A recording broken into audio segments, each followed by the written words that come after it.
breaking news from NBC4.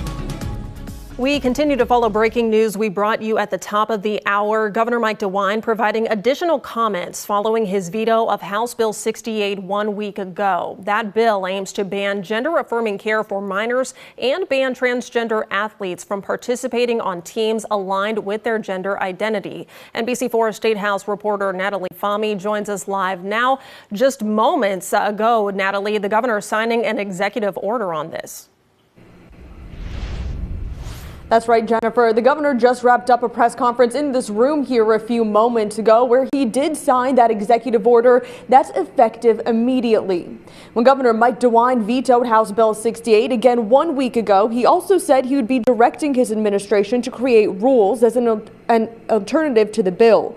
One of the rules is to ban gender-affirming surgeries for all minors in the state. It also puts psychiatric care prerequisites for adults who are seeking care. DeWine says that's something the legislature's bill was missing and says it was an important hole to fix. He signed this as an executive emergency rule for these items, which means it goes into effect immediately. But the emergency rule does expire in 120 days, so the governor's goal is to have a permanent rule in place by then. Now, the House plans to convene next week to override the governor's veto on this bill. I asked Governor Mike DeWine whether he thinks these rules will change some lawmakers' minds. He says he did not make the decision to sway minds, but did it because he thinks it's what's right to do. I also asked him if the demand for these types of surgeries for minors is low, why focus part of his executive order on that? He says he thinks it's a good way to take the issue off the table and have some sort of comfort level that the surgeries are not happening in the state.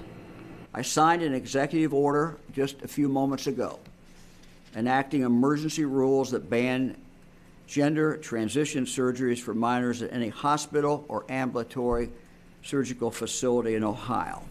This ban is effective immediately. Again, the Ohio House is convening next week in an attempt to override the governor's veto on House Bill 68. This morning before the press conference, I talked with some Republican representatives who told me they don't think the governor's press conference will sway their minds. Some of them telling me a few minutes ago that the governor's press conference still does not change their minds on a veto override next week. Local for you in downtown Columbus, I'm Natalie Fahmy, NBC4. All right, Natalie, thank you. And you can see and hear all of the governor's comments and the following Q&A session in a video we posted on our website. That's NBC4i.com.